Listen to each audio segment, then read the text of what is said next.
സദാശിവസമാരംഭാം ശങ്കരാചാര്യമധ്യമാം അസ്മദാചാര്യപര്യന്താം വന്ദേ ഗുരുപരമ്പരാം. ഏകദന്തം മഹാകായം തപ്തകാഞ്ചനസന്നിഭം ലംബോദരം വിശാലാക്ഷം വന്ദേഹം ഗണനായകം. നാരായണം നമസ്കൃത്യ നരം ചൈവ നരോത്തമം ദേവീം സരസ്വതിം വ്യാസം തതോ ജയമുദീരയേത്.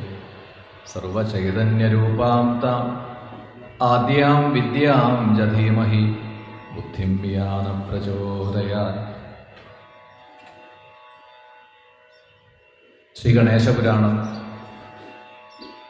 ക്രീഡാഖണ്ഡത്തിലെ കഥകൾ തുടരുകയാണ്. നാം ഇന്നലെ അനുസ്മരിച്ചു വന്നതായ ഭാഗം ആ പരശുരാമൻ ഭഗവാന്റെ അവതാരമായിട്ടുള്ള മഹാവിഷ്ണു ക്ഷാത്രവീര്യത്തോടു കൂടിയിട്ട് രേണുകാദേവിയുടെയും ജമദഗ്നി മഹർഷിയുടെയും പുത്രനായി പരശുരാമനായി അവതരിച്ചു.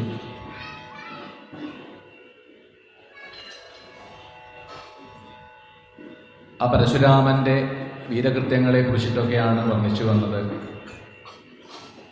എന്തുകൊണ്ടാണ് ഈ രാമാവതാരത്തിൽ ഭഗവാൻ ക്ഷത്രിയ നിഗ്രഹം ചെയ്തത്? അതിനുള്ള കാരണം ഇവിടെ നാം ഒന്ന് ചുരുക്കി കേട്ടു. ഹൈഹയ രാജാവായിട്ടുള്ള കാർത്തവീര്യാർജുനൻ എന്ന ആ ഹൈഹയ വംശത്തിലെ പ്രസിദ്ധനായിട്ടുള്ള രാജാവിനെ നിഗ്രഹിച്ചുകൊണ്ട്, അതുപോലെയുള്ള അനേകം ദുഷ്ടന്മാരായിട്ടുള്ള അന്നത്തെ ഭരണാധികാരികളെ നിഗ്രഹിച്ചുകൊണ്ടാണ് ഭൂമിയുടെ ഭാരത്തെ തീർത്തത് എന്ന് പറയുകയാണ്. അപ്പം അതിന് കാരണം കൂടി നാം അനുസ്മരിച്ചു. ഒരിക്കൽ ഈ കാർത്തവീര്യാർജുനൻ ജമദഗ്നി ആശ്രമത്തിൽ എത്തിച്ചേരുകയും അപ്പം അദ്ദേഹം തൻ്റെ പത്നിയോടുകൂടി രാജാവിനെയും സൈന്യങ്ങളെയൊക്കെ സ്വീകരിച്ച് സമൃദ്ധമായിട്ടുള്ള ഭക്ഷണമൊക്കെ കൊടുത്ത് സന്തോഷിപ്പിച്ചു. ഇപ്പോൾ കർത്തവീര്യൻ പോലും അത്ഭുതപ്പെട്ടു പോയി എന്നാണ്. തൻ്റെ കൊട്ടാരത്തിൽ പോലും ഇല്ലാത്ത അപൂർവമായ വളരെ സ്വാദിഷ്ടമായ വിഭവങ്ങൾ എങ്ങനെയാണ് ഈ മഹർഷിയുടെ ആശ്രമത്തിൽ, ഈ വനത്തിൽ തയ്യാറാക്കിയത്, അതെവിടെ നിന്ന് ലഭിച്ചു ചോദിച്ചപ്പോഴാണ് മഹർഷി പറഞ്ഞത് കാമധേനുവിൻ്റെ വംശത്തിലെ നന്ദിനി എന്നുള്ള പശുവാണ്. ആ നന്ദിനി തരുന്നതാണ്. നന്ദിനിയോട് പ്രാർത്ഥിച്ചാൽ നന്ദിനി എന്തും തരുന്നു. അപ്പം ഞങ്ങൾക്ക് ഈ ആശ്രമത്തിൽ ഞങ്ങളുടെ നിത്യമായ ആവശ്യങ്ങൾക്ക് വേണ്ടത് എല്ലാ ദ്രവ്യങ്ങളും തരുന്നത് നന്ദിനിയാണ്. ഇത് കേട്ടപ്പോൾ കാർത്തവീര്യാർജുനന് ഒരു ദുഷ്ടചിന്ത വരികയാണ്. ഈ വനത്തിൽ വസിക്കുന്ന ഈ താപസന്മാർക്ക് ഇങ്ങനെയുള്ള ദിവ്യമായ ഗോക്കളെ കൊണ്ടൊക്കെ എന്താ ആവശ്യം? ഇതിനെ കൊട്ടാരത്തിലേക്ക് കൊണ്ടുപോകാം എന്നിങ്ങനെ നിശ്ചയിച്ച് സൈന്യങ്ങൾക്ക് കൽപ്പന കൊടുക്കുകയാണ്. ഈ പശുവിനെ, നന്ദിനിയെ പിടിച്ച് ബന്ധിച്ചു കൊണ്ടുപോകൂ. അപ്പോൾ ജമദഗ്നി നിസ്സഹായനായിട്ട് തനിക്കൊന്നും ചെയ്യാൻ കഴിയില്ലല്ലോ എന്നിങ്ങനെ കരുതി നിസ്സഹായനായി നിൽക്കുന്ന അവസ്ഥ കണ്ടിട്ടാണ് നന്ദിനിയുടെ തന്നെ ഉള്ളിൽ നിന്നും ആ ഒരു ഹുങ്കാരഘോഷം പുറപ്പെടുവിക്കുന്ന നന്ദിനിയുടെ ആ ഹുങ്കാരത്തിൽ നിന്നും അനേകം സൈന്യങ്ങൾ പുറപ്പെടുകയും കാർത്തവീര്യൻ്റെ സൈന്യങ്ങളെയൊക്കെ പരാജയപ്പെടുത്തി. ഇത് കണ്ട് ക്രുദ്ധനായിട്ടുള്ള രാജാവ് ആ മഹർഷിയുടെ നേരെയും അതുപോലെ ഋഷിപത്നിയായിട്ടുള്ള രേണുകാദേവിയുടെ നേരെയും അസ്ത്രങ്ങൾ അയച്ചു. ഒരേ അസ്ത്രം കൊണ്ട് തന്നെ ജമദഗ്നിയുടെ ഹൃദയം പിളർന്നുകൊണ്ട് ആ മഹർഷി നിലംപതിച്ചു. ഒട്ടനവധി അസ്ത്രങ്ങളാണ് രേണുകാദേവിയുടെ നേരെ രാജാവ് പ്രയോഗിച്ചത്. 21ഓളം അസ്ത്രങ്ങളെയാണ് അയച്ചത്. അങ്ങനെ ആ അസ്ത്രങ്ങൾ ഏറ്റ് താഴെ വീഴുന്നതായിട്ടുള്ള രേണുകാദേവി വളരെയധികം വേദനയോടുകൂടി തൻ്റെ പുത്രനായിട്ടുള്ള ആ പരശുരാമനെ വിളിച്ചുകൊണ്ട് കരഞ്ഞുകൊണ്ട് പ്രാർത്ഥിക്കുകയാണ്. രാമ, അച്ഛനും അമ്മയും ദേഹത്യാഗം ചെയ്യാൻ പോവുകയാണ്. ഈ അവസരത്തിൽ ഒരിക്കൽ കൂടി രാമനെ ഒന്ന് കാണണം എന്നിങ്ങനെ ആ സങ്കടപ്പെടുന്നതായ അമ്മയുടെ ആ അവസ്ഥ ദൂരെ തപസ്സിൽ മുഴുകിയിരിക്കുന്ന പരശുരാമൻ അറിയുകയാണ്.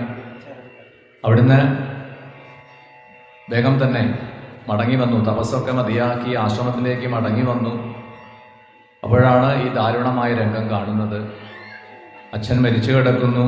അമ്മ മാരിടത്തിൽ അസ്ത്രമേറ്റ് വ്രതപ്രായയായിട്ട് അങ്ങനെ വീണ് കിടക്കുകയാണ്. എന്താ സംഭവിച്ചത് എന്ന് ചോദിക്കുമ്പോൾ ഉണ്ടായ സംഭവങ്ങളൊക്കെ അമ്മ പറഞ്ഞു. കാർത്തവീര്യൻ എന്ന രാജാവ് സൈന്യങ്ങളോടുകൂടി ഇവിടെ വന്നു. ആ രാജാവിനെ വളരെയധികം നന്നായി സ്വീകരിച്ച് അദ്ദേഹത്തിനും സൈന്യങ്ങൾക്കുമൊക്കെ വിഭവ സമൃദ്ധമായിട്ടുള്ള ആഹാരമൊക്കെ കൊടുത്തു സന്തോഷിപ്പിച്ചതാണ്.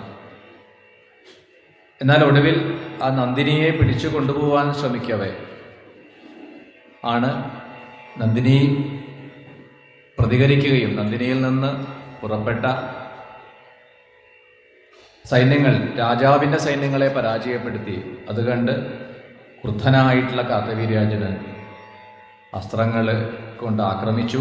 അച്ഛൻ മരിച്ചു, എനിക്കും വേദന സഹിക്കാൻ കഴിയുന്നില്ല, അതുകൊണ്ട് രാമ ഈ അസ്ത്രങ്ങളെല്ലാം എൻ്റെ മാറിടത്തിൽ നിന്നും വലിച്ചു മാറ്റൂ.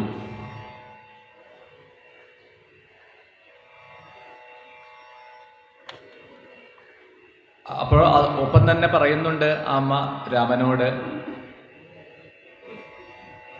എൻ്റെയും അച്ഛൻ്റെയും ഈ ശരീരം, ഈ ഭൗതിക ശരീരം നീ സംസ്കരിക്കുക. മരണാനന്തരം എല്ലാ കാര്യങ്ങളും ചെയ്യേണ്ടത് ആ ദത്താത്രേയൻ എന്ന ഋഷീശ്വരൻ്റെ നിർദ്ദേശമനുസരിച്ചിട്ടായിരിക്കണം. അപ്പോൾ ആദ്യ 10 ദിവസം ചെയ്യുന്ന കർമ്മങ്ങൾ, ദശാഹകൃത്യങ്ങൾ, മരണാനന്തരം നാം ചെയ്യുന്ന ആ ദശാഹകൃത്യങ്ങൾ അതൊക്കെ ചെയ്യണമെന്നിവിടെ അമ്മ പറഞ്ഞു. ഇങ്ങനെയെല്ലാം നിർദ്ദേശിച്ചുകൊണ്ട് ആ രേണുകാദേവിയും കണ്ണുകൾ അടച്ചു. തുടർന്ന് പരശുരാമൻ ആ കർമ്മങ്ങളൊക്കെ, ആ ശരീരം സംസ്കരിക്കുക, അതിനുശേഷം ചെയ്യേണ്ടതായ ഇതൊക്കെ ചെയ്യുക, അതിനുവേണ്ടി തയ്യാറായി. പുരോഹിതന്മാരെയൊക്കെ ചെന്ന് കണ്ട്, ഒപ്പം തന്നെ ദത്താത്രേയ ഋഷീശ്വരനെയും ചെന്ന് കണ്ട് പ്രാർത്ഥിച്ചു. എനിക്ക് എൻ്റെ മാതാപിതാക്കളുടെ മരണാനന്തര കർമ്മങ്ങളെ ചെയ്യാൻ വേണ്ടതായ നിർദ്ദേശം അവിടുന്ന് അങ്ങ് തരണം എന്ന് പ്രാർത്ഥിക്കുകയും എല്ലാ സംഭവങ്ങളും അവിടെ കാർത്തവീര്യൻ വന്നതും ഉണ്ടായ സംഗതികളെല്ലാം ഈ ദത്താത്രേയ യോഗീശ്വരനെ പറഞ്ഞു കേൾപ്പിച്ചു. ദത്താത്രേയ യോഗീശ്വരൻ അതിന് മറുപടി പറഞ്ഞു. സാധാരണ നമ്മൾ ഒരാളുടെ ഗൃഹത്തിൽ എത്തിക്കഴിഞ്ഞാൽ ആ ഗൃഹത്തിൽ നിന്ന് നമ്മൾ എന്തെങ്കിലും ഭക്ഷണം കഴിച്ചു എന്നാണെങ്കിൽ ഒരിക്കലും അവരോട് ശത്രുത വെച്ചു പുലർത്തുന്നത് ശരിയല്ല. അങ്ങനെ ആരാണോ ചെയ്യുന്നത് അവർ അതിൻ്റെ ഫലം അനുഭവിക്കുക തന്നെ ചെയ്യും. ഇപ്പോൾ താങ്കൾ താങ്കളുടെ മാതാപിതാക്കൾക്ക് വേണ്ടി ആ മരണാനന്തര കർമ്മങ്ങളൊക്കെ ചെയ്തോളൂ. അപ്പോൾ ഓരോ ദിവസവും ഈ 10 ദിവസവും ചെയ്യണം എന്നാണ്, ദശാഹകൃത്യം എന്നാണ് പറയുക. മരണശേഷം അവർക്ക് വേണ്ടി ഓരോ ദിവസവും നമ്മൾ സ്നാനം ചെയ്യുമ്പോൾ ജലാശയം ഉണ്ടെങ്കിൽ ജലാശയത്തിൽ ഇറങ്ങി നിന്ന്, അതില്ലെങ്കിൽ അതിന് താൽക്കാലികമായ സൗകര്യം ഉണ്ടാക്കിയിട്ട്, അങ്ങനെയാണ് അതിൻ്റെ നിയമം പറയുക. അപ്പോൾ ജലാശയത്തിൽ ഇറങ്ങി നിന്ന് നമ്മൾ കയ്യിൽ ജലമെടുക്കുകയും അതിൽ എള്ള് ചേർത്തിട്ട് അത് വീണ്ടും ജലത്തിലേക്ക് തർപ്പണം ചെയ്യുക. അതാണ് ഉദകക്രിയ എന്ന രീതിയിൽ നമ്മൾ ആചരിക്കുന്ന ഒരു ചടങ്ങ്. അപ്പോൾ മരിച്ചുപോയ വ്യക്തിയെ ഉദ്ദേശിച്ചുകൊണ്ടാണ് അത് ചെയ്യുക. ആ ജീവന് അല്ലെങ്കിൽ ആ പിതൃവിൻ്റെ സദ്ഗതിക്കായിക്കൊണ്ട് ഈ ഉദകക്രിയയെ ചെയ്യുന്നു. അതാണ് അവിടെ നമ്മൾ ആ സമയത്ത് ആ പുരോഹിതൻ പറഞ്ഞു തരുന്ന മന്ത്രവും അതിൻ്റെ സങ്കല്പവും അതാണ്. അങ്ങനെ ആദ്യത്തെ 5 ദിവസങ്ങൾ, 10 ദിവസങ്ങളിൽ ആദ്യത്തെ 5 ദിവസം കഴിഞ്ഞു. അന്ന് രാത്രിയിൽ, 5-ാം ദിവസം രാത്രിയിൽ ഉറങ്ങുന്ന രാമൻ, പരശുരാമൻ പെട്ടെന്ന് സ്വപ്നം കാണുകയാണ്. ഒരു ദുസ്വപ്നം കണ്ടു. ഞെട്ടി ഉണർന്നു എന്നാണ്. അപ്പം ഭയപ്പെട്ടുകൊണ്ട് അമ്മയെ വിളിച്ചുകൊണ്ടാണ് ഉണരുന്നത് എന്നാണ്. സ്വപ്നത്തിൽ നമ്മളിപ്പോൾ എങ്ങനെ ഏത് സമയത്താണെങ്കിലും ഭയപ്പെടുമ്പോഴും ഒക്കെ ആദ്യം നമ്മുടെ നാവിൽ വരുന്ന വാക്കതായിരിക്കും, അമ്മയെ വിളിച്ചിട്ടാവും. അമ്മ കൂടെ ഉണ്ടോ ഇല്ലയോ എന്നുള്ളതൊന്നുമല്ല, അറിയാതെയാണെങ്കിലും അങ്ങനെ സംഭവിച്ചു പോകും. അപ്പോൾ ഇവിടെ രാമനും ഭയപ്പെട്ടുകൊണ്ട് ഉണരുകയും അമ്മയെ വിളിച്ച് കരഞ്ഞുകൊണ്ടാണ് എഴുന്നേറ്റത്. പെട്ടെന്ന് രാമന്റെ മുന്നിൽ അന്തരീക്ഷത്തിൽ അവ്യക്തമായൊരു രൂപം തെളിഞ്ഞു വന്നു എന്നാണ്. അമ്മയുടെ ശരീരത്തിൻ്റെ ഒരു മുകളിലെ പകുതി മാത്രം എന്നാണ്. പൂർണ്ണരൂപം കാണാൻ പറ്റുന്നില്ല.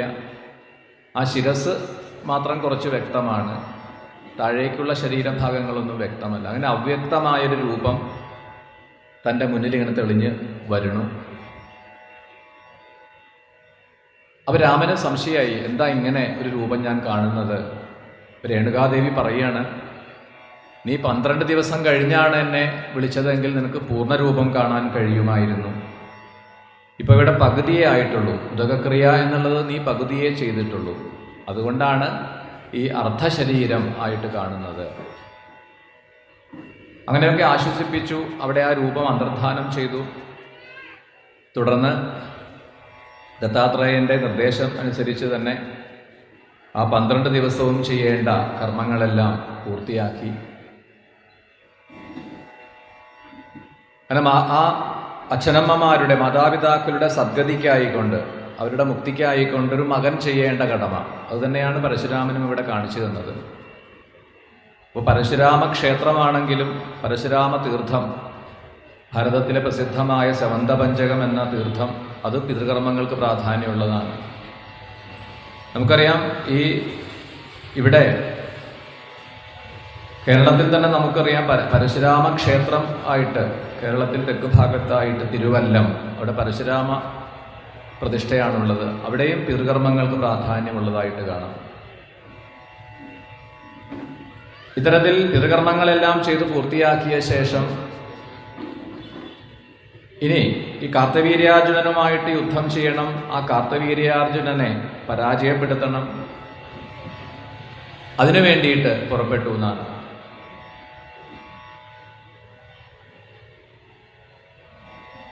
ശിവാരാധന ചെയ്യാൻ ആരംഭിച്ചു എന്നാണ്. അപ്പോൾ അമ്മയുടെ നിർദ്ദേശം ഉണ്ടായിരുന്നു എന്നാണ്, ശിവഭജനം ചെയ്യുക. അങ്ങനെ ശിവാരാധന ചെയ്തു.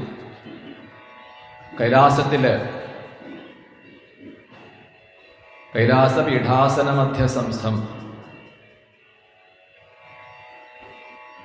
അവിടെ ഒരു രത്നസിംഹാസനത്തിൽ ഇരിക്കുന്നതായിട്ട് ആ ഭഗവാനെ കാണുകയാണ് പരശുരാമൻ. സ്തോത്രങ്ങളെ കൊണ്ടൊക്കെ സ്തുതിച്ചു.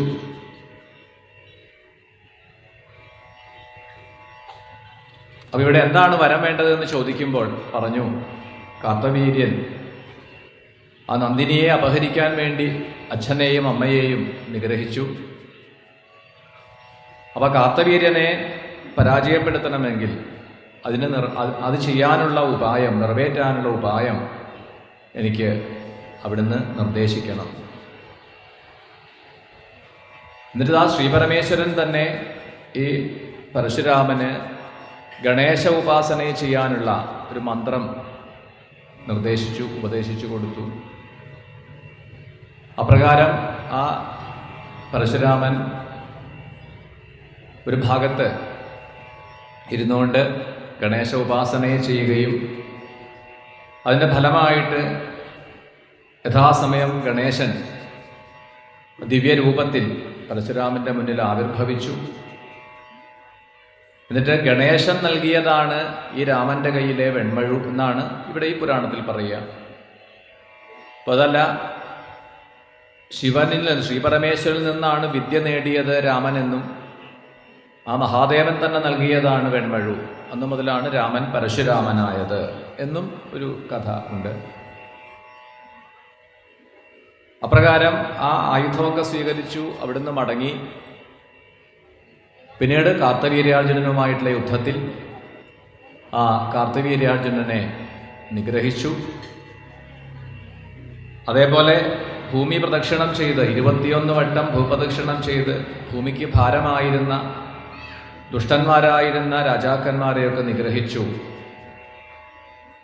അങ്ങനെ ആ ക്ഷത്രിയ നിഗ്രഹം ചെയ്ത് അവരുടെ രക്തം തളം കെട്ടിയിട്ടാണ് ഈ സമന്തപഞ്ചകം എന്ന തീർത്ഥം ഉണ്ടായത് എന്നും അത് പിൽക്കാലത്ത് പിതൃകർമ്മങ്ങൾക്ക് പ്രാധാന്യമുള്ള ഒരു തീർത്ഥമായിട്ട് തീർന്നു എന്നൊക്കെയാണ് ഇവിടെ ഐതിഹ്യം പറഞ്ഞത്. അതിനുശേഷം താൻ നേടിയെടുത്ത ഭൂമിയൊക്കെ ദാനം ചെയ്ത് മഹേന്ദ്ര പർവ്വതത്തിൽ പോയി തപസ് തുടരുകയും ചെയ്യുന്നു. അപ്പോഴാണ് ഇവിടെ മറ്റൊരു സംശയം ചോദിക്കുന്നത് ഈ വേദവ്യാസ മഹർഷി ബ്രഹ്മാവിനോട്. എവിടെ വച്ചിട്ടാണ് ഈ പരശുരാമൻ തപസ്സനുഷ്ഠിച്ചത്? പരശുരാമൻ തപസ് ചെയ്ത ആ ഇടം മയൂരേശ്വരം എന്നാണ് അറിയപ്പെടുന്നത്. ഒരിക്കൽ ഒരു അസുരനെ നിഗ്രഹിക്കുവാൻ വേണ്ടിയിട്ട് ആ മഹാഗണപതി തന്നെ മയൂരത്തെ വാഹനമാക്കിയിട്ട്, മയിലിനെ വാഹനമാക്കിയിട്ട്, സാധാരണ നമ്മൾ പുരാണങ്ങളിൽ പറഞ്ഞിട്ടുള്ള പരാമർശം അനുസരിച്ച് ആരാണ് മയിലിനെ വാഹനമാക്കിയിട്ട് നമ്മൾ കൂടുതൽ കേട്ടിട്ടുള്ളത് ആരെയാണ്? സുബ്രഹ്മണ്യനാണ് അല്ലേ? അപ്പോൾ സുബ്രഹ്മണ്യൻ്റെ വാഹനം മയിലാണ് എന്ന് നമുക്ക് പൊതുവെ ഒരു ധാരണയുണ്ട്. പക്ഷെ ഇവിടെ ഈ ഗണേശപുരാണത്തിൽ പറയുന്നു ഗണപതിക്കും മൂഷകവാഹനം മാത്രമല്ല, അശ്വത്തിനെ, കുതിരയെ വാഹനമാക്കിയിട്ടുള്ള ഒരു അവതാരമുണ്ട്. അതേപോലെ മയിലിനെ വാഹനമാക്കിയിട്ട്, അതുകൊണ്ടാണ് മയൂരേശൻ എന്നൊരു പേരുണ്ടായത് എന്ന് പറഞ്ഞു.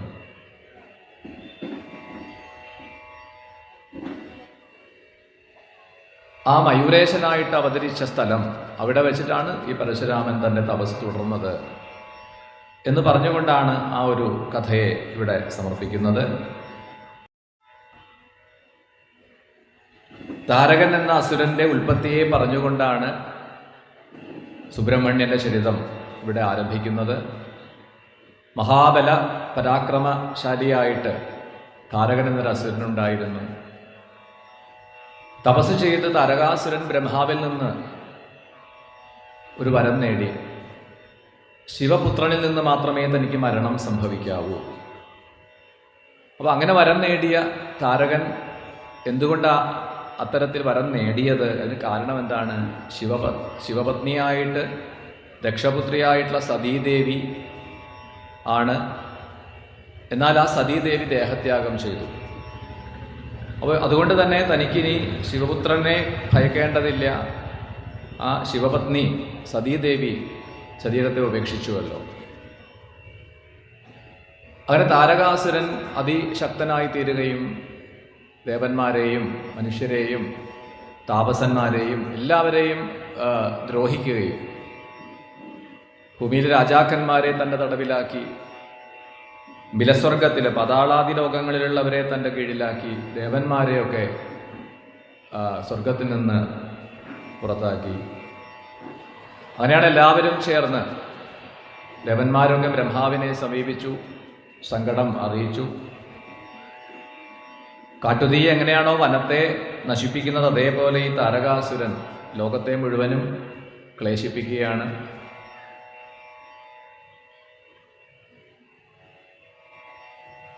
അപ്പോൾ ദേവന്മാരെല്ലാവരും ബ്രഹ്മാവിൻ്റെ നിർദ്ദേശമനുസരിച്ച് ശിവഭജനം ചെയ്യാൻ ആരംഭിച്ചു. ശിവപുത്രന് മാത്രമേ ആ അസുരനെ നിഗ്രഹിക്കാൻ കഴിയൂ.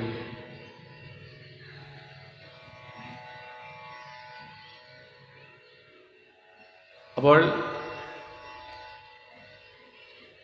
അവരുടെ ആഗ്രഹം സാധിപ്പിക്കാം, പക്ഷെ അതിന് കാലതാമസം ഉണ്ടാവും എന്നാണ് പറഞ്ഞത്. അവരെ സമാധാനിപ്പിച്ചു, അയച്ചു. അപ്പോൾ അതിൻ്റെ തുടർച്ച എന്ന വണ്ണമാണ് ഇവിടെ ദക്ഷപുത്രിയായി വന്ന് അവതരിച്ച ആ പരാശക്തി സതിയായി വരികയും സതീദേവി ദേഹത്യാഗം ചെയ്തു. വീണ്ടും ഹിമവാന്റെ പുത്രിയായി, ഹിമവാന്റെ പത്നി മേനാദേവിയിൽ ഹിമവൽ പുത്രിയായിട്ട് പാർവതിയായിട്ട് വന്ന്, പാർവതീദേവിയായി വന്ന് അവതരിച്ചു. ഇനി ആ പാർവതി പരിണയം നടക്കണം, പാർവതീദേവിയെ ഭഗവാൻ സ്വീകരിക്കണം. എന്നാൽ മാത്രമേ ശിവപുത്രനുണ്ടാവൂ. അതിനായിട്ടാണ് ദേവേന്ദ്രൻ കാമദേവനെ അയച്ചു എന്നാണ്. ഈ ശിവനിൽ കാമം ജനിപ്പിക്കണം. ഈ ഭഗവാൻ തപസ് ചെയ്യുന്ന ഓഷധിപ്രസ്ഥം, അത് ഈ ഹിമവാന്റെ അടുത്താണ്, ഹിമാലയത്തിനോട് ചേർന്നിട്ടാണ്. അപ്പൊ ഹിമവാൻ ഈ ഭഗവാനെ കാണാൻ വേണ്ടി ശിവദർശനത്തിനായിട്ട് അവിടെ ചെല്ലുകയും ഒപ്പം പാർവതീദേവിയെ കൂട്ടുകയും ചെയ്യും. ഇപ്പൊ ദേവന്മാര് നിർദ്ദേശിക്കുകയാണ്, ഇന്ദ്രൻ പറയുകയാണ് കാമദേവനോട്, ഈ ഒരു അവസരം വേണ്ടതുപോലെ വിനിയോഗിക്കുക. പാർവതീദേവിയെ കാണുന്ന ആ ശ്രീപരമേശ്വരന് പാർവതിയെ പരിണയിക്കണം എന്നൊരാഗ്രഹം ഉണ്ടാവണം. എന്നാലല്ലേ ആ വിവാഹം നടക്കൂ, എങ്കിലേ ശിവപുത്രനുണ്ടാവൂ. അങ്ങനെ കാമദേവനെ അയച്ചു. ഭഗവാൻ തപസ് ചെയ്യുന്ന ഇടത്ത് വന്നു ചേർന്നു. അവിടെ തൻ്റെ ശക്തി കൊണ്ട് കാമദേവൻ ശിവനിൽ കാമത്തെ ജനിപ്പിക്കാൻ പോകുന്നതായ ഒരു അനുകൂല സാഹചര്യം സൃഷ്ടിച്ചു എന്നാണ്. ധാരാളം ചെടികൾ, അതിലൊക്കെ ധാരാളം പൂക്കൾ, നല്ല സുഗന്ധമുള്ള പൂക്കൾ, ചുറ്റും ചെറിയ ചെറിയ ജലാശയങ്ങൾ, അതിലൊക്കെ ശുദ്ധജലം. അപ്പോൾ നല്ലൊരു ഉദ്യാനം പോലെ എന്നാണ്. ചെറിയ ചെറിയ പക്ഷികളൊക്കെ ഉണ്ടാവും, ധാരാളം ഉണ്ടാവും. അപ്പോൾ അവിടേക്ക് പ്രവേശിക്കുന്ന ഒരാൾക്ക് പോലും മനസ്സ് സ്വസ്ഥമാവും, തെറ്റായ വിചാരങ്ങളൊന്നും വരില്ല. അപ്പം അനുകൂലമായൊരു സാഹചര്യം സൃഷ്ടിച്ചെടുത്തു. പതിവ് പോലെ ഹിമവാന്റെ ഒപ്പം പാർവതീദേവി അവിടെ വരികയും സഖിമാരോടുകൂടി കുറേ സമയം ആ തപസ്സനുഷ്ഠിക്കുന്ന ശ്രീപരമേശ്വരൻ്റെ മുന്നിലിരുന്നുകൊണ്ട് കുറച്ചു സമയം ആ ഭജനം ചെയ്യുക, അത് കഴിഞ്ഞ് തിരിച്ചു പോവുക. അതായിരുന്നു പാർവതിയുടെ ആ ഒരു ദിനചര്യ. അപ്പോൾ പതിവ് പോലെ പാർവതീദേവി എത്തുമ്പോഴാണ് കാമദേവൻ ആ തൻ്റെ പ്രഭാവത്തെ പ്രകടിപ്പിക്കാൻ വേണ്ടിയിട്ട് വീണ്ടും വീണ്ടും ഈ പുഷ്പബാണങ്ങൾ അയക്കാൻ തുടങ്ങിയെന്നാണ് ശ്രീപരമേശ്വരൻ്റെ പേര്. ശിവനിൽ കാമത്തെ ജനിപ്പിക്കണം എന്ന ഉദ്ദേശത്തോടു കൂടിയിട്ട്. അപ്പോഴാണ് പതിവ് പോലെ ആ ധ്യാനത്തിൽ നിന്ന് ഉണരുന്ന ഭഗവാൻ നോക്കുമ്പോൾ ഹിമവാന്റെ പുത്രിയായ പാർവതി തൻ്റെ മുന്നിലുണ്ട്. പെട്ടെന്ന് ആ പാർവതീദേവിയുടെ സൗന്ദര്യത്തെ ഒന്ന് ആദ്യമായിട്ട് ശ്രദ്ധിച്ചു എന്നാണ്. ഒരു യോഗിയായിട്ടുള്ള താപസവൃത്തിയെ ചെയ്യുന്ന ഭഗവാൻ ഒരിക്കലും തൻ്റെ മുന്നിൽ ആര് വന്നു നിന്നാലും അവരെ ഒന്നും അധികം ശ്രദ്ധിക്കില്ല. പക്ഷെ ഇവിടെ പതിവിൽ നിന്ന് വ്യത്യസ്തമായി പാർവതിയുടെ സൗന്ദര്യത്തെ നോക്കിക്കാണുകയും മനസ്സുകൊണ്ട് എത്ര ഭംഗിയാണ് ആ പാർവതിക്ക് എന്നിങ്ങനെ ചിന്തിക്കുകയും ചെയ്യാണ്. അടുത്ത നിമിഷം ആലോചിച്ചു, എന്തേ തൻ്റെ മനസ്സ് പതിവിന് വിപരീതമായിട്ട് ഈ പാർവതിയുടെ സൗന്ദര്യത്തെ ഭാവന ചെയ്യാൻ കാരണം എന്താ ഇപ്പം ഇങ്ങനെ ഒരു മാറ്റം? നോക്കുമ്പോഴാണ് കുറച്ച് ദൂരെയായിട്ട് കാമദേവൻ നിൽക്കണം. ഇത് കാമന്റെ പ്രയോഗമാണ് എന്നുള്ളത് ബോധ്യമായി. പെട്ടെന്ന് കോപം വന്നു എന്നാണ്. ആ നെറ്റിത്തടത്തിലെ തൃക്കണ്ണിൽ നിന്നും പുറപ്പെട്ട ഒരു വലിയ അഗ്നിഗോളം അത് കാമദേവന്റെ നേരെ പാഞ്ഞെടുത്തു. കാമൻ ഭസ്മമായി തീരുകയും ചെയ്തു. അതൊക്കെ നോക്കിക്കണ്ടു നിൽക്കുന്ന ദേവന്മാർക്ക് വലിയ സങ്കടമായി. അവർ ഓടി വന്നു, അരുതേ, ആ കാമനെ നശിപ്പിക്കരുതേ എന്നൊക്കെ പ്രാർത്ഥിക്കാൻ തുടങ്ങി. പക്ഷെ അതിനൊന്നും സമയം കിട്ടിയില്ല. അതിനു മുമ്പ് തന്നെ കാമൻ ഭസ്മമായി വീണു. അപ്പോഴാണ് ദേവി പ്രാർത്ഥിക്കുന്നത് എന്നാണ്. ഭഗവാനെ, അവിടുത്തെ ആ കോപത്തെ ശമിപ്പിക്കൂ. 3 ലോകവും സംഹരിക്കാൻ പോന്ന ഈ അഗ്നി അങ്ങ് സംഹരിക്കണം, ഉപസംഹരിക്കണം. ബ്രഹ്മാവിൽ നിന്ന് വരം നേടിയ താരകാസുരനെ നശിപ്പിക്കാൻ വേണ്ടിയിട്ടാണ് ദേവന്മാര് ഈ ഉപായങ്ങളൊക്കെ ചെയ്തത്. അങ്ങയെ പ്രസാദിപ്പിക്കാനായിട്ടാണ് കാമനെ അയച്ചത്. ഇങ്ങനെയൊക്കെ ദേവിയുടെ ആ പ്രാർത്ഥന കേട്ടിട്ടാണ് ആ കോപത്തെ അടക്കി. എന്തായാലും ഭഗവാൻ വൃഷഭാരൂഢനായിട്ട് കൈലാസത്തിലേക്ക് പോവുകയും ചെയ്തു. തുടർന്ന് പാർവതി ദേവിയെ പരിണയിക്കുന്നു. പാർവതി സ്വയംവരമൊന്നും ഇവിടെ വിസ്തരിക്കുന്നില്ല, അത് ശിവപുരാണത്തിലൊക്കെയാണ് പറയുക. അങ്ങനെ ദേവന്മാരുടെ പ്രാർത്ഥനയെ കേട്ടിട്ട് ആ ഭഗവാൻ ഹിമവാന്റെ പുത്രിയായിട്ടുള്ള പാർവതിക്ക് അനേകം നാമങ്ങൾ നമുക്ക് കാണാൻ പറ്റും. ഗിരിജ, ഹൈമവതി, അപർണ, ഇതൊക്കെ പാർവതീദേവിയുടെ പേരുകൾ തന്നെയാണ്. അങ്ങനെ എല്ലാ ദേവന്മാരുടെയും സാന്നിധ്യത്തിൽ, ഹിമവാന്റെയും മേനാദേവിയുടെയും മറ്റു ബന്ധുജനങ്ങളുടെയും ഒക്കെ സാന്നിധ്യത്തിൽ ഒരു ദിവ്യ മുഹൂർത്തത്തിൽ പാർവതീദേവിയെ പാണിഗ്രഹണം ചെയ്തു. ഇന്ന് കൈലാസത്തിലേക്ക് പോകുന്നു. കുറേ കാലം കഴിഞ്ഞു, ശിവപുത്രൻ ഉണ്ടാവുന്നില്ല. അപ്പോൾ ദേവന്മാർക്ക് വീണ്ടും ഈ ഒരു സങ്കടം, ഞങ്ങളുടെ ആപത്ത് നീങ്ങുന്നില്ല, താരകാസുരനെ നിഗ്രഹിക്കണമെങ്കിൽ ശിവപുത്രൻ ഉണ്ടാവണം. അതെല്ലാവരും വീണ്ടും എല്ലാ ദേവന്മാരും കൂടി കൈലാസത്തിൽ എത്തിച്ചേർന്നു, ഭഗവാനെ വിളിച്ച് പ്രാർത്ഥിക്കാൻ തുടങ്ങി. ആദ്യം തന്നെ അഗ്നിയെ മുന്നിൽ നിർത്തിയിട്ടാണ്. അഗ്നിദേവൻ, ദേവന്മാരിൽ പ്രധാനിയാണ് അഗ്നി. അഗ്നിയെ മുന്നിൽ നിർത്തിക്കൊണ്ട് സ്തുതി ആരംഭിച്ചു. അപ്പൊ ഭഗവാന്റെ ആ ഗൃഹത്തിൽ പുറത്തു നിന്നുകൊണ്ട് ഒരു ഭിക്ഷുവിനെ പോലെ എന്നാണ് യാചിക്കുകയാണ്. അപ്പോൾ ഭഗവാൻ ആ ദേവന്മാരുടെ സ്തുതി കേട്ട് പുറത്തു വരികയും, ഒരാൾ ഭിക്ഷു രൂപത്തിൽ വന്നാൽ ഭിക്ഷുവിന് നമ്മൾ എന്തെങ്കിലും കൊടുക്കുക എന്നുള്ളത് ഒരു നിയമമാണ്. എന്തെങ്കിലും യാചിക്കുമ്പോൾ എന്തെങ്കിലും കൊടുക്കണം.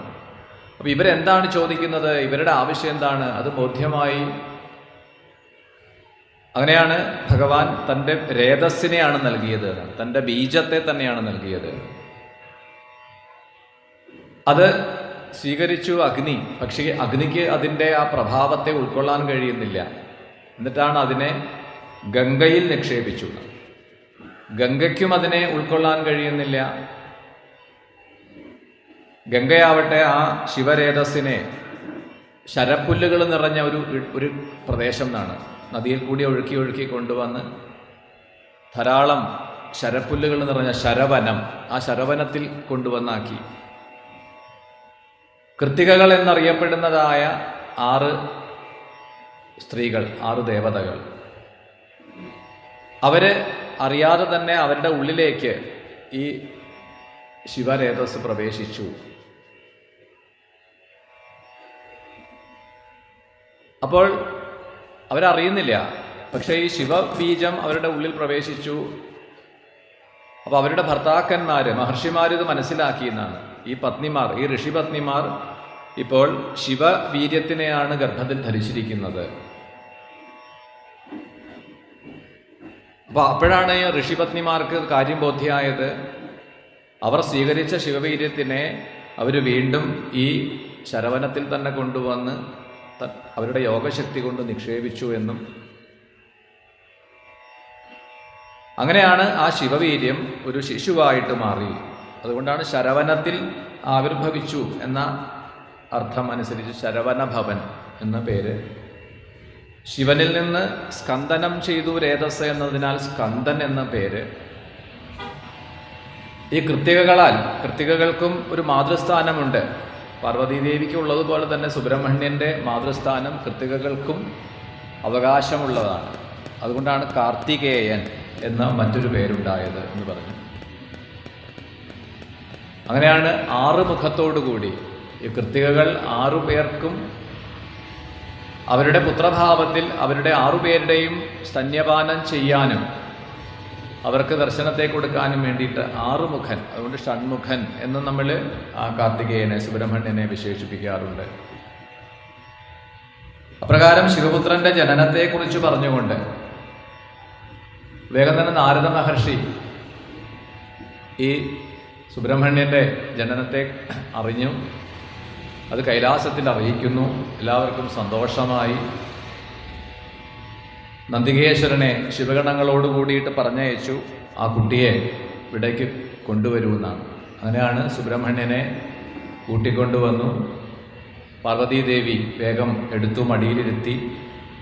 അപ്പോഴേക്കും ആ പാർവതീദേവിക്ക് തൻ്റെ മകനെ, തൻ്റെ കുട്ടിക്ക് സ്തന്യപാനം ചെയ്യിപ്പിക്കണമെന്ന ആ ഒരു തോന്നലുണ്ടാവുകയാണ്. അങ്ങനെ സ്തന്യപാനം ചെയ്യിപ്പിച്ചു. എന്നിട്ടാണ് അനുഗ്രഹിക്കുന്നത്. ദേവന്മാരുടെ സൈന്യാധിപനായിട്ട് നിയോഗിച്ചു എന്നാണ്. ദേവസേനാപതിയായിട്ട് ആ സുബ്രഹ്മണ്യനെ അഭിഷേകം ചെയ്തു. അപ്പോഴാണ് അവിടെ വെച്ച് ശ്രീപരമേശ്വരൻ ഈ സുബ്രഹ്മണ്യന്, ഈ സ്കന്ദന് ഗണേശമന്ത്രത്തെ ഉപദേശിച്ചു എന്ന് പറയുന്നത്. ഒരിക്കൽ ഈ സ്കന്ദൻ മഹാദേവനെ, ശ്രീപരമേശ്വരനെ സമീപിച്ചുകൊണ്ട് പ്രാർത്ഥിക്കുകയാണ്. 3 ലോകത്തിനും ഗുരുനാഥനാണ് അവിടുന്ന്. അപ്പം അങ്ങയിൽ നിന്നും എനിക്ക് ഒരു നിർദ്ദേശം തരണം, ഒരു ഉപദേശം തരണം, ശത്രുക്കളെയെല്ലാം ജയിക്കാൻ.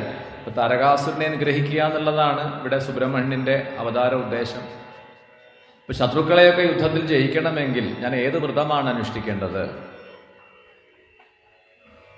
അങ്ങനെയാണ് ആ ഭഗവാൻ ഗണേശ ചതുർത്ഥി വ്രതത്തിനെ നിർദ്ദേശിച്ചു എന്നാണ്. എല്ലാ തരത്തിലുള്ള വിഘ്നങ്ങളെയും നീക്കുന്ന, ഐശ്വര്യം പ്രദാനം ചെയ്യുന്ന, എല്ലാ ക്ലേശങ്ങളും നീക്കുന്ന വ്രതമാണ് ചതുർത്ഥി വ്രതം. എന്നിങ്ങനെ ഭഗവാൻ മന്ത്രദീക്ഷ കൊടുത്തു, മന്ത്ര ഉപദേശം കൊടുത്തു. ആ സുബ്രഹ്മണ്യന് വ്രതം അനുഷ്ഠിക്കാൻ വേണ്ടതായ നിർദ്ദേശങ്ങളൊക്കെ നൽകി. ശ്രാവണമാസത്തിലെ വെളുത്ത പക്ഷത്തിലെ ചതുർത്ഥിയിലാണ് ഈ വ്രതം അനുഷ്ഠിക്കേണ്ടത്.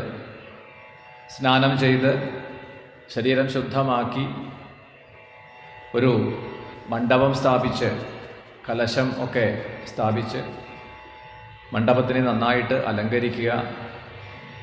അവിടെ ഒരു അഷ്ടദള പത്മം ആലേഖനം ചെയ്ത് ഗണേശ വിഗ്രഹം സ്ഥാപിക്കുക.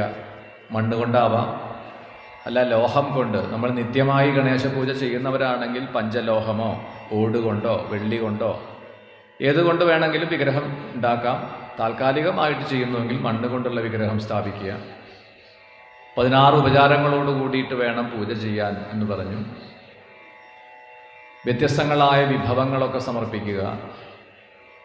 21 വീതം കറുകനാമ്പ് സമർപ്പിക്കുക. സാധുക്കൾക്ക് അന്നം ദാനം ചെയ്യണം. ഇത്തരത്തിൽ എല്ലാ മാസത്തിലെയും ചതുർത്ഥി, ഇപ്പം ശ്രാവണത്തിൽ തുടങ്ങി ഭാദ്രമത മാസത്തിലെ ചതുർത്ഥി വരെ പൂജിക്കണം. ഗണേശ സഹസ്രനാമം ജപിക്കുക, അഷ്ടോത്തര ശതം ജപിക്കുക, ഇതൊക്കെ വേണം എന്ന് പറഞ്ഞു. അങ്ങനെ മന്ത്രോപദേശം ചെയ്ത ഭഗവാൻ ആ ഉപദേശമനുസരിച്ച് ഈ സുബ്രഹ്മണ്യൻ ഗണേശ ഭജനം ആരംഭിക്കുകയും ആ ഗണേശൻ മഹാഗണപതി സുബ്രഹ്മണ്യന് ദർശനം നൽകി. എന്നിട്ട് താരകാസുരനെ നിഗ്രഹിക്കാനായിട്ട് പല വരങ്ങളും നൽകി. അന്ന് ഗണേശൻ തന്നെ നൽകിയതാണ് ഈ മയൂരവാഹനം. മയിലിനെ വാഹനമാക്കിയിട്ട് കൽപ്പിച്ചു. ഒപ്പം തന്നെ ഒരു ആയുധം നൽകിയെന്നാണ്, ആ ശക്തി, വേൽ എന്നാണ്. വേൽ ആയുധമാക്കി നൽകി. ലക്ഷവിനായകൻ അഥവാ ലക്ഷ്യവിനായകൻ എന്നുകൂടിയിട്ടാണ് ഈ ഗണേശൻ, അതായത് സ്കന്ദനെ അനുഗ്രഹിക്കാൻ വേണ്ടി അവതരിച്ച ആ ഗണപതിയുടെ രൂപം അല്ലെങ്കിൽ ആ നാമം അങ്ങനെയാണ്, ലക്ഷവിനായകൻ. അങ്ങനെ പറയാൻ കാരണമുണ്ട്. എന്നും പ്രത്യേകമായിട്ട് മണ്ണുകൊണ്ട് വിഗ്രഹം ഉണ്ടാക്കി പൂജിച്ചിരുന്നു ഈ സുബ്രഹ്മണ്യൻ. അപ്പോൾ അവിടെ നിവേദ്യമൊക്കെ സമർപ്പിക്കുക, ധാരാളം ഉണ്ടാക്കി നിവേദിക്കുന്നതാണ്. ഇപ്പോൾ മോദകമാണെങ്കിലും മറ്റെന്താണെങ്കിലും അത് വളരെ കുറച്ചൊന്നുമല്ല, അപ്പോൾ അനേകം ഉണ്ടാക്കി, അതാണ് ലക്ഷക്കണക്കിന് എന്നാണ്. അത്രയും മോദകങ്ങളും കറുകനാമങ്ങളും ഒക്കെ കൊണ്ടുവന്ന് സമർപ്പിക്കുമായിരുന്നു. സാധുക്കൾക്കൊക്കെ അത് ദാനം ചെയ്യുമായിരുന്നു. ഈ ഗണേശവ്രതം കൊണ്ട് ആണ് സ്കന്ദന് മയൂരത്തെ വാഹനമാക്കി ലഭിച്ചതും വേല് ആയുധമായിട്ട് ലഭിച്ചതും എന്ന് പറഞ്ഞു. തുടർന്നാണ് ആ താരകാസുരനെ യുദ്ധത്തിൽ നിഗ്രഹിക്കാൻ കഴിഞ്ഞത്, അങ്ങനെ താരകാരിയായിട്ട് മാറിയത് എന്ന് പറഞ്ഞു. അതോടൊപ്പം തന്നെ ഈ ശിവകോപാഗ്നിയിൽ, ശിവനേത്രാഗ്നിയിൽ ഭസ്മമായി തീർന്ന കാമദേവൻ, അപ്പോൾ ആ കാമദേവന് അന്നൊരു വരം കൊടുത്തിട്ടുണ്ട്. കാമപത്നിക്കും ദേവന്മാർക്കുമായിട്ട് ഭഗവാൻ തന്നെ ഒരു വരം കൊടുത്തു. ഈ കാമദേവൻ ഇന്നു മുതൽ അനങ്കൻ എന്നറിയപ്പെടും. ഇനി ശരീരം ലഭിക്കാൻ പോകുന്നത് ഭഗവാൻ മഹാവിഷ്ണു കൃഷ്ണാവതാരം സ്വീകരിക്കുമ്പോൾ ശ്രീകൃഷ്ണ പത്നിയായിട്ടുള്ള രുക്മിണീ ദേവിയിൽ പ്രദ്യുമ്നൻ എന്ന പേരിൽ വീണ്ടും ശരീരത്തെ സ്വീകരിക്കാൻ ഒരവസരം ഉണ്ടാവും. അതുവരെ അനങ്കനായിട്ടിരിക്കട്ടെ എന്ന്. എന്നാൽ ഇവിടെ ഈ കാമദേവനും ഗണേശഭജനം ചെയ്തു എന്ന് പറയുകയാണ്. കാമപത്നിയായിട്ടുള്ള രതീദേവിക്ക് വല്ലാത്ത സങ്കടമായി. തൻ്റെ ഭർത്താവിനെ വീണ്ടും കിട്ടണം, ഭർത്താവിൻ്റെ ശരീരം നഷ്ടപ്പെട്ടു എന്ന ആ ഒരു സങ്കടത്തോടുകൂടി രതീദേവി ഭഗവാന്റെ സമീപത്ത്, ശ്രീ പരമേശ്വരൻ്റെ സമീപത്തെത്തി സാഷ്ടാംഗം പ്രണമിച്ചു. കാമദേവനെ പുനരുജ്ജീവിപ്പിക്കണം എന്ന് അപേക്ഷിക്കുകയാണ്. ഒരു സ്ത്രീക്ക് ഭർതൃമതിയായിട്ടിരിക്കുമ്പോഴേ ജീവിതം പൂർത്തിയായി എന്ന് പറയാൻ പറ്റുള്ളൂ, സാർത്ഥകമായി എന്ന് പറയാൻ പറ്റുള്ളൂ. അപ്പോൾ തൽക്കാലം അവിടെ ഒരു നിർദ്ദേശം വെച്ചു ഭഗവാൻ. രതി എപ്പോഴാണോ കാമനെ കാണണമെന്ന് ആഗ്രഹിക്കുന്നത്, ഓർമ്മിക്കുന്നത്, മനസ്സുകൊണ്ട് ഓർമ്മിക്കുന്ന സമയത്ത് നിനക്ക് കാമനെ കാണാൻ പറ്റും. അതുകൊണ്ട് കാമന് മനോഭൂ എന്ന മറ്റൊരു പേരുകൂടി ഉണ്ട് എന്നാണ്. മന്മഥൻ, മനസ്സിനെ മഥിക്കുന്നവനാണ്. അതുകൊണ്ട് മന്മഥൻ എന്ന് കാമദേവനെ പറയാറുണ്ട്. അതോടൊപ്പം തന്നെ കൃഷ്ണപുത്രനായി പ്രദ്യുമ്നനായിട്ട് അവതരിക്കും എന്നൊക്കെ അനുഗ്രഹിച്ചിട്ടാണ് മടക്കി അയച്ചത്. അപ്പോൾ കാമദേവനും വല്ലാത്ത സങ്കടമായി. തന്റെ ശരീരം തനിക്ക് നഷ്ടപ്പെട്ടു. അപ്പോൾ ഭഗവാനെ സമീപിച്ചുകൊണ്ട്, ആ ശ്രീപരമേശ്വരനെ സമീപിച്ചുകൊണ്ട് പ്രാർത്ഥിക്കുകയാണ്. ഞാനൊരു അപരാധവും ചെയ്തില്ലല്ലോ, ദേവന്മാരുടെ പ്രാർത്ഥന കേട്ടിട്ടാണ് ഞാൻ ഈ കാര്യങ്ങളൊക്കെ ചെയ്തത്, അല്ലാതെ അങ്ങയെ ദ്രോഹിക്കാൻ വേണ്ടിയിട്ടല്ല. എന്തിനാണ് എന്നെ അനങ്കനാക്കിയത്? എൻ്റെ ശരീരം എനിക്ക് നഷ്ടമായല്ലോ. അങ്ങയുടെ തപസ്സിന് വിഘ്നം വരുത്തിയത് ദേവന്മാർ പറഞ്ഞിട്ടാണല്ലോ. താരകാസുരനെ നിഗ്രഹിക്കാനുള്ള ഉപായം അന്വേഷിച്ചിട്ടാണ് അവർ എന്നെ കൊണ്ട് ഇതെല്ലാം ചെയ്യിപ്പിച്ചത് എന്നിങ്ങനെ തൻ്റെ സങ്കടം പറയുന്ന കാമദേവനെ അനുഗ്രഹിച്ചു. എന്നിട്ട് പറഞ്ഞു, ആ ഗണേശ മന്ത്രം ഉപദേശിച്ചു കൊടുത്തുകൊണ്ട് അത് ഉപാസിക്കൂ എന്നാണ്. അങ്ങനെ കാമദേവനും ഏകാക്ഷര മന്ത്രം ജപിച്ചുകൊണ്ട് സിദ്ധി വരുത്തുകയും അതിൻ്റെ ഫലമായിട്ട് ഗണേശൻ ദർശനം നൽകി.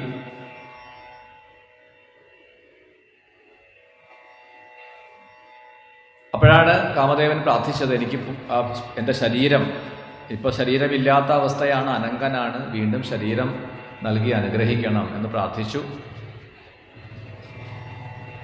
അപ്പോൾ ഇവിടെ ഗണേശൻ അനുഗ്രഹിച്ചുകൊണ്ട് പറഞ്ഞു, നിന്റെ പ്രാർത്ഥന സഫലമാകും, രമയിൽ നിന്നും നീ ആവിർഭവിക്കും എന്നാണ്, ലക്ഷ്മിയിൽ നിന്നും ആവിർഭവിക്കും. നീ പഴയതുപോലെ സർവ അവയവസുന്ദരനായിട്ട് തീരും. പിന്നെ കാമം ജനിപ്പിക്കുന്ന പലതും പ്രകൃതിയിലുണ്ടായിരിക്കും എന്നാണ്. അത് ജീവജാലങ്ങളിലൊക്കെ, മനുഷ്യർക്കാണെങ്കിലും മൃഗങ്ങൾക്കാണെങ്കിലും പക്ഷികൾക്കാണെങ്കിലും. ഇപ്പോൾ മനുഷ്യൻ്റെ കാര്യത്തിലും കാമം ജനിപ്പിക്കുന്ന പലതുമുണ്ട്. അത് പ്രകൃതിയിൽ നമുക്ക് ചുറ്റുമായിട്ട് കാണുന്ന പലതും എന്നാണ് ഇവിടെ. പൂവ്, തളിര്, ആ ചന്ദ്രൻ ഉദിച്ചു നിൽക്കുന്ന പൂർണ്ണചന്ദ്രൻ, നല്ല ഭംഗിയുള്ള രാത്രികാലത്ത് ഉദിച്ചു നിൽക്കുന്ന ആ ചന്ദ്രൻ്റെ ആ ചന്ദ്രിക, അതുപോലെ ചന്ദനം, സുഗന്ധം തരുന്നതായിട്ടുള്ള ചന്ദനം, കുയിലുകളുടെ നാദം, അതുപോലെ അരയന്ന പക്ഷികൾ, ഇതൊക്കെ മനുഷ്യർക്കിടയിലൊക്കെ കാമത്തെ ജനിപ്പിക്കുന്ന ഘടകങ്ങളായി തീരും എന്ന് പറഞ്ഞു. ഇങ്ങനെ അനുഗ്രഹം നൽകി അന്തർധാനം ചെയ്തു. ആ കാമദേവൻ ആണ് പിന്നീട് ശ്രീകൃഷ്ണപുത്രനായി പ്രദ്യുമ്നനായിട്ട് വന്ന ദ്വാരകയിൽ ജനിക്കുന്നത്, രുക്മിണീപുത്രനായിട്ട്. എന്നാൽ ശംബരൻ എന്ന മറ്റൊരു അസുരൻ, ഈ കൃഷ്ണപുത്രൻ തൻ്റെ ശത്രുവാണ്, പ്രദ്യുമ്നൻ ആയിട്ട് വന്നിട്ടുള്ളത് കാമദേവനാണ് എന്ന് തിരിച്ചറിഞ്ഞു. കാമദേവനാൽ മാത്രമേ കൊല്ലപ്പെടാവൂ എന്ന് വരം നേടിയ ആളാണ് ശംബരൻ. അപ്പം അയാൾ അപകടം മനസ്സിലാക്കിയിട്ടാണ് ദ്വാരകയിൽ കടന്ന് ആരും അറിയാതെ ആ പ്രദ്യുമ്നനെ ചെറിയ കുട്ടിയായിരിക്കെ തന്നെ കടലിൽ വലിച്ചെറിഞ്ഞു എന്നും ഈ കഥ ഭാഗവതത്തിലൊക്കെ പ്രസിദ്ധമാണ്. കടലിൽ വീണ ആ ചെറിയ കുട്ടിയാണ്. ആ കുട്ടിയെ ഒരു വലിയ മത്സ്യം വിഴുങ്ങി. ആ മത്സ്യത്തിനെ മുക്കുവന്മാർ പിടിച്ചു കൊണ്ടുവന്ന് ശംബരാസുരന്റെ തന്നെ കൊട്ടാരത്തിലെ അടുക്കളയിൽ ഏൽപ്പിച്ചു. ഇത് ശംബരാസുരൻ അറിയുന്നില്ല. അതാണ് നമുക്ക് നമ്മളെ ബാധിക്കാനുള്ള പ്രാരബ്ധം. നമ്മൾ എത്ര ഒഴിവാക്കി വിട്ടാലും പിന്നാലെ വരും. നമ്മൾ അറിയാതെ തന്നെ നമ്മളെ ബാധിക്കും. അപ്പോൾ ശംബരാസുരന്റെ അടുക്കളയിലെ പാചകക്കാർ ഈ മത്സ്യത്തിനെ കീറുന്ന സമയത്ത് അതിൻ്റെ ഉള്ളിലൊരു ശിശു ജീവനോടുകൂടി. അവരിനി എന്താ ചെയ്യുക? അപ്പോഴാണ് ഈ കാമപത്നിയായിട്ട് രതി നാരദ മഹർഷിയുടെ നിർദ്ദേശമനുസരിച്ച് ഈ ശംബരാസുരന്റെ അടുക്കളയിൽ അവിടുത്തെ ഒരു ജോലിക്കാരിയായിട്ട് അങ്ങനെ താമസിക്കുന്നു. അപ്പോൾ മറ്റു പാചകക്കാർ പറഞ്ഞു, നമ്മുടെ കൂടെ ജോലി ചെയ്യുന്ന ഈ സ്ത്രീയെ ഏൽപ്പിക്കാം. അങ്ങനെ രതിയുടെ കയ്യിൽ ആ കുട്ടിയെ ലഭിച്ചു. നാരദ മഹർഷി പറഞ്ഞ വാക്ക് ഓർമ്മ വന്നു, നിനക്ക് നിന്റെ ഭർത്താവിനെ കിട്ടും, കൃഷ്ണപുത്രനായിട്ട് വന്ന് അവതരിക്കും. അപ്പോൾ തൻ്റെ ഭർത്താവ് തന്നെയാണ്, കാമദേവനാണ് ഈ ശിശുരൂപത്തിൽ നിന്ന് മനസ്സിലാക്കി പരിചരിച്ചു. പെട്ടെന്ന് തന്നെ യൗവനത്തെ പ്രാപിച്ചു എന്നാണ്. വളരെ വേഗത്തിൽ യുവാവായി മാറുകയാണ് ആ പ്രദ്യുമ്നൻ. ഈ രതിയിൽ നിന്നും താൻ ആരാണെന്നും കൃഷ്ണപുത്രനായി വന്ന പ്രദ്യുമ്നനാണ്, താൻ കാമദേവൻ തന്നെയാണെന്ന് ആ ബോധ്യം വന്ന പ്രദ്യുമ്നൻ ശംബരാസുരനെ നിഗ്രഹിച്ച് തൻ്റെ പത്നിയായിട്ടുള്ള രതിയോടുകൂടി വീണ്ടും ദ്വാരകയിൽ മടങ്ങി വന്നു എന്നാണ്.